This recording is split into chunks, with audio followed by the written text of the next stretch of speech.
The next question says, is there anything your family could have done to prevent you from using drugs or become addicted to drugs? My father has always been there for me, and he did everything he could, but, I went behind his back. And that's one of the things that I resent today is going behind his back and doing, all the things that I did do. Okay. But they can't do but so much. They can't follow behind you 24 hours, 7 days a week. And, I worked, so I was gone all day. And when I didn't come home, I would lie and say, I was at work. So he didn't know. And I was very good at keeping secrets, so. Is there anything you could have done to prevent yourself? Oh, yeah, I could have veered from the people that I hung with, or I could have made different choices. I could have went elsewhere. I could have chose to stay home. I could have chose to say no. You know what I'm saying? I could have put my curiosity somewhere else. What would you claim to be what you were addicted to? Was it the weed? Was it the coke? Was it the pills? What was your main addiction to? I wouldn't say my main addiction was cocaine, but it was the easiest to let go. So, to a lot of people it doesn't make sense. But I knew that if I didn't let it go, I was going somewhere that I didn't want to go. And that would have been prison for a really long time because I've always been,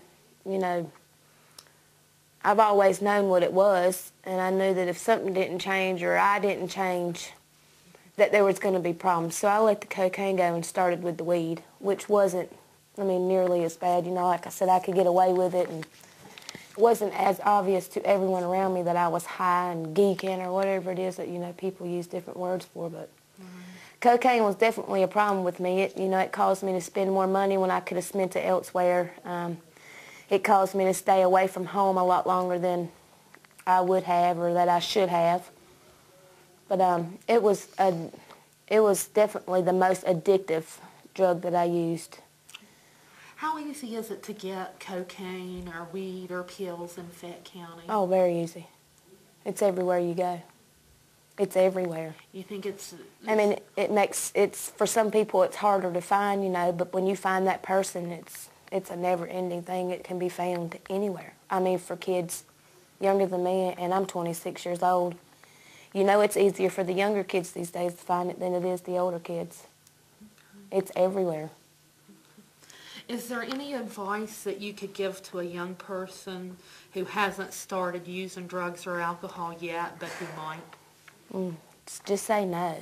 If you feel like you have to use, if you feel like you're being forced to use, go to a family member that you think cares, or don't be scared to go and ask for help. If it takes going to your local sheriff's department or city police office, go and ask for help. Tell them that you want to or that you're thinking about using, and somebody will help you. There's someone out there that will help, but just say no. If you find yourself hanging out with people that smoke weed or, take pills or even drink, just get away from it. It's easier said than done, but once you get into it, it's so much harder to get out than it is to just get away before you get started. Has it been hard for you, Jamie, to give up the drug? No. I was sentenced to jail for, I want to say, 45 days. And I want to say September. And I have a 3-year-old at home, and it was the longest 45 days of my entire life.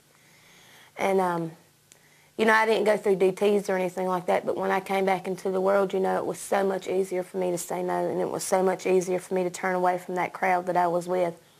Just knowing that if I got caught up in it again, I could spend a lot more time in jail, and I couldn't take that time being away from my kids. So now there's not a day that goes by that I don't think about it.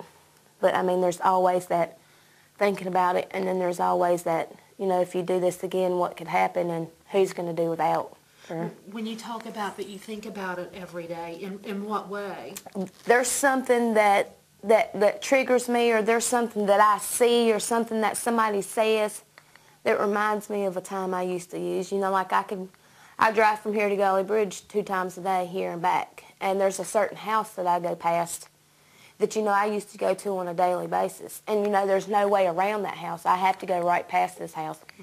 And it could be somebody standing in the yard, or it could be just a simple, the door being open. And, and it reminds me of me used to going there. Was that house a crack house? Yes, you could go to that house and buy anything. It didn't necessarily have to be cocaine. It could be weed. It could be pills. Some things were more there one day. There was more of something there one day than the other, but... I don't want you to say where or anything like that, but just describe like a crack house in Fayette County. What happens in a crack house? It's a house where the doors are open 24 hours a day. There's somebody always there to serve you. There's somebody there always to get you what you want, as long as you have the money or what it takes to get what you want. They never turn you back. If they don't have it, somebody will get it for you. Is there lots of people hanging out at the crack Oh, yeah, house? most of the time there is more than, 2 or 3 people. Not always. People fade out and people get tired or people become broke. And they, once you're broke, people in that house don't have any use for you, so you go on about your way. But, 6 days out of the week you go and there's going to be a crowd. And not a crowd you want to be around either. Or at the time it seems great, but... Some people say that if you want something from a crack house, and if you're a female, that you could trade sex for it. Oh, yeah, it's been done. I honestly never did it, because I always had the money. I always had the means to get it. But, oh, yes, if you're a female and you're into drugs, and it makes it a lot easier for you to get what you want. Some people think that, like, those types of behaviors only happen in big cities. No. But it happens here in Fayette Yes, County. it does.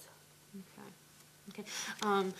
Jamie, just talk a little bit about NA meetings. I've heard a lot about NA meetings. I heard about them when I was incarcerated. I never was experienced with one until I was sentenced to the Community Correction Center here. And it's a great class. We have classes on Mondays and Fridays, and some classes are not as talkative. Some classes are not as...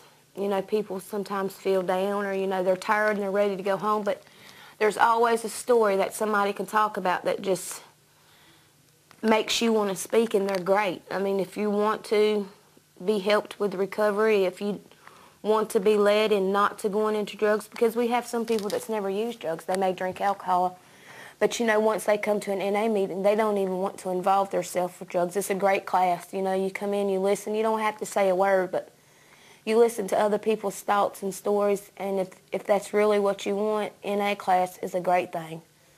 I've seen people come and go. I've seen people come for years and still relapse, but, that's just part of recovery. And, there's people come here for years, and they're doing great these days, all because of the NA class.